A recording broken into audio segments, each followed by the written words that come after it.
मेरा विषय जीतू भाई शाह सर ने चेंज कर दिया था, प्राकृतिक को कैसे संरक्षण करना है। मैं यहाँ पर जबरदस्ती आई हूँ, मेरा पता काट दिया था जयमुनि जी महाराज ने।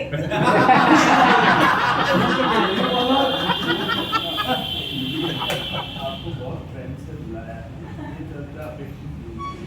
आप अपने विषय का कथन कीजिए और दूसरी पर मेरा प्रश्न है एक कि हमें प्राकृतिक भाषा का संरक्षण करना है तो उसे कैसे करना है और क्यों करना है,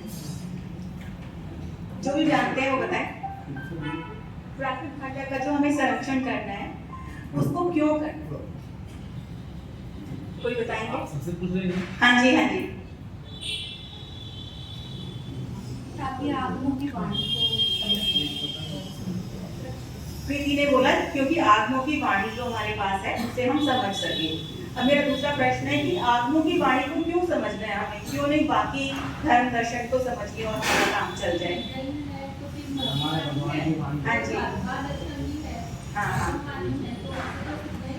हाँ, उसके अंदर क्या क्वालिटी है, खास एक जो क्वालिटी है जिसकी वजह से हमें वो पढ़ना चाहिए, जो बाकियों से अलग करती है जिन वाणी को।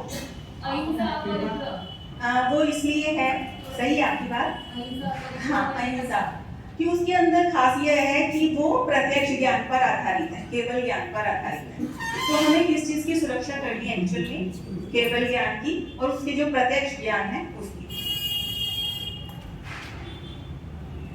तो जो हमें केवल ज्ञान और प्रत्यक्ष ज्ञान मिला है उसे हम कहते हैं कि आज के टाइम में हम उसे नहीं पा सकते क्योंकि पंचम आ रहा है और केवल ज्ञान नहीं है, लेकिन प्रत्यक्ष ज्ञान का कुछ हिस्सा हम पा लेते हैं आत्मसात करके शुद्ध ज्ञान के जरिए और ज्ञान दर्शन चारित्र तक में रेगुलर रमण करके हम इसको पा लेते हैं। और उसको जब हम प्रभावना करते हैं चाहे किसी भी माध्यम से करें तो वो प्रभावना ज्यादा देर तक फैलती है, ज्यादा दूर तक फैलती है। जैसे भगवान ने किया तो आज भी भगवान चले गए 2500 वर्ष हो गए तो अभी उनका शासन चल रहा है, तीर्थंकरों का शासन इसी तरह से चलता है, ठीक है। तो अगर हमें प्राकृत भाषा को संरक्षण करना है और धर्म की प्रभावना करनी है जो हमारा मेन मोटो है, तो उसको करने का सही तरीका है कि अगर हम उसे आत्मसात कर लें, उससे विशेष ज्ञान हासिल कर लें और उसके बाद इसकी प्रभावना करें। तो आज सोशल मीडिया एक ऐसा है कि जिससे हम ज़्यादा से ज़्यादा लोगों तक के जरिए पहुंच सकते हैं। तो सोशल मीडिया का तरीका है और जो अभी तरीके चल रहे हैं उस अगर हमने कोई विशेष ज्ञान हासिल कर लिया तो कैसे कर सकते हैं।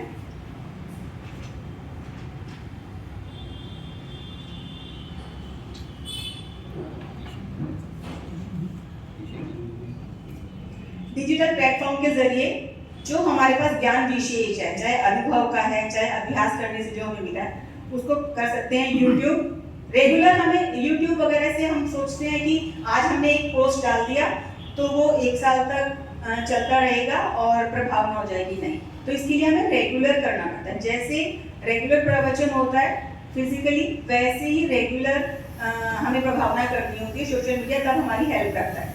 YouTube, Facebook, Instagram, WhatsApp, online classes, eco friendly lifestyle, plastic की कमी होने, जो हम छोटी छोटी चीज़ें जो हम मुहिम चलाते हैं, कैंपेन चलाते हैं, वो सारे हमें जैन धर्म के पास लेके जाते हैं। वो हमें सिखाया जाता है कि कैसे कम से कम को यूज़ करें, अपरिग्रह कैसे करें। तो उसके छोटे छोटे कैंपेन्स चलाएं ऑनलाइन, ज़्यादातर सभी चीज़ें ऑनलाइन, क्योंकि ज़्यादा दूर तक हमें पहुँचाना है।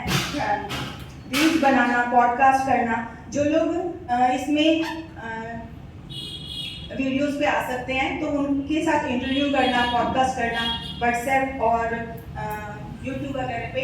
और आजकल जैसे इंस्टाग्राम ज़्यादा पॉपुलर है तो इंस्टाग्राम पे टैग ही डालना तो ज़्यादा लोग इसको देखते हैं। खुद को अपना एक इन्फ्लुएंसर बनाना है और शाकाहार पर फिल्म बनाना, जैसे ये चीज़ें फिल्म बनाने से भी बहुत जल्दी बहुत ज़्यादा लोग फिल्म देखते हैं, तो ये बनाना। और यूथ क्लब बनाना, एक्सपीरियंस पीपल का क्लब बनाना, रिसर्च स्कॉलर्स को फंड्स देना रिसर्च करने के लिए, उनको रेगुलर इनकम होती रहे। जो जैन स्टडी सेंटर्स बनाना, रेगुलर मेडिटेशन क्लासेस लेना। जितने हम मेडिटेशन क्लासेस लेते हैं तो जो हमारे अंदर फीलिंग्स आती हैं जिससे हम दूसरों के जीवन में वैल्यू ऐड कर पाते हैं, तो वो लोग जुड़ पाते हैं। अगर कोई हमारे जीवन में कोई वैल्यू ऐड कर रहा है तो हम उसकी बात सुनते हैं तो प्राकृत पर भी जाएंगे, जैन दर्शन भी पढ़ेंगे। अगर हम वैल्यू किसी के में ऐड नहीं कर पाते तो कोई हमारी बात नहीं सुनेगा। तो डेली हमें कोई ऐसी सर्विस देनी है जो उनकी ज़रूरत है और हमारे पास है। तो हमारे पास जब पूरे आगम में तो हमारे पास सारी सर्विसेज अवेलेबल हैं, तो हम वो दे सकते हैं। करंट इवेंट्स पर व्याख्यान करना, अभी जैसे आ रहा है अपना दशहरा गया है और दिवाली आ रही है, तो इस पे जो भी हमारी नॉलेज है जैन धर्म दर्शन के अकॉर्डिंग राम जी पर ये बताना, और दिवाली पर जैसे भगवान महावीर स्वामी जी का मतलब वो हुआ था, मोक्ष हुआ था, और गौतम स्वामी जी को केवल ज्ञान हुआ था, उन सब के बारे में रेगुलर ऑनलाइन किसी क्लासेस भी लेना और बताते रहना। रेगुलरिटी इसमें बहुत ज़्यादा ज़रूरी है। अगर हमें किसी भी चीज़ की प्रभावना करनी है तो हमें बिल्कुल डेली, मंथली, वीकली चलना ही चलना है। हीलिंग सेशन लेना, जैसे हम कोई भी ज्ञान ध्यान की बातें करते हैं, जैसे अभी हमारा ये सेशन चल रहा है, तो इस वक्त बहुत सारे लोगों की हीलिंग हो रही है। ऐसे जब हम ज्ञान ध्यान की समय ज्ञान दर्शन चरित्र और तब की बात करते हैं, उस पर इम्प्लीमेंट करते हैं, तो सभी लोगों की हीलिंग होती है। तो ये बहुत बड़ी वैल्यू ऐड करती है इस सभी के जीवन में। जैन हॉस्पिटल्स बनाना, स्कूल्स बनाना, कॉलेज, गौशाला, सेमिनार्स करना, कॉन्फ्रेंस, वेबिनार्स करना, नॉन वायलेंस के सेशंस चलाना, जीव दया करना, जीव दया का की नॉलेज शेयर करना रेगुलर, 6 काया की जो प्रतिपालना जो महाराज जी पालते हैं उसको हमें दूसरे लोगों को बताना है कि ये क्या चीज कर रहे हैं, ये क्यों ऐसा कर रहे हैं, क्यों नहीं ऐसा कर रहे हैं। उनके ऊपर कविताएं लिखना, कहानियां लिखना, शॉर्ट फिल्म्स बनाना। सोशल मीडिया पे जो हमारे कोर्सेज हैं, वो पहले कोर्सेज बनाए, उनको थोड़ा 1 हफ्ता 2 हफ्ता फ्री दें, उसके बाद उनको सेल करें। तो सेल करने से क्या फायदा होता है, जो लोग करना चाह रहे हैं वो कोर्सेज, जो हीलिंग ले रहे हैं, मेडिटेशन कर रहे हैं, तो वो रेगुलर रहते हैं उसके अंदर। बच्चों को स्टोरी टेलिंग से जोड़ना, बच्चे जैसे उन्होंने बताया था जैपनीज स्टोरी सुन रहे हैं, वीडियोस देख रहे हैं, वैसे हमारे घर में भी चाइनीज पे देखते हैं बच्चे, वो सीख जाते हैं। तो ऐसे जैसे वो हिंदी सीखते हैं सुन के, वैसे बाकी लैंग्वेज भी सीख जाते हैं। तो ऐसे वो प्राकृत और संस्कृत भी सीख सकते हैं। डिजिटल लाइब्रेरी बनाना, ऑडियो बुक जैन ऐप के बारे में महर्षि ने कहा था, अगर एक जैन ऐप बन जाए तो जितने भी जैन चीज़ें हो रही हैं, जो भी एक्टिविटीज होती है, वो सारी एक ऐप के थ्रू सब लोगों को मालूम हो सकती है। कोई तपस्या करे तो, कोई प्रभावना कुछ भी करे, कोई भी सेशन चलाए, तो वो सारा जैन ऐप के थ्रू सबको पता चल सकता है।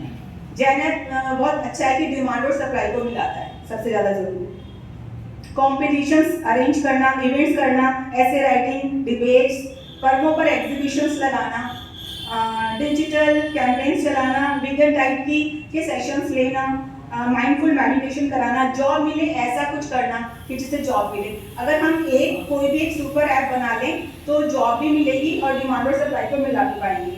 और स्कूल में अगर कोई चला सके, अगर किसी से बात कर सके, स्कूल के करिकुलम में कुछ भी आ जाए प्राकृत और जैनोलॉजी का, तो बहुत अच्छा होगा।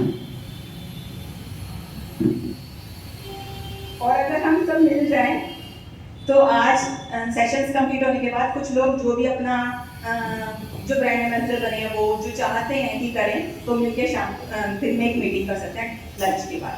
धन्यवाद। जय जय।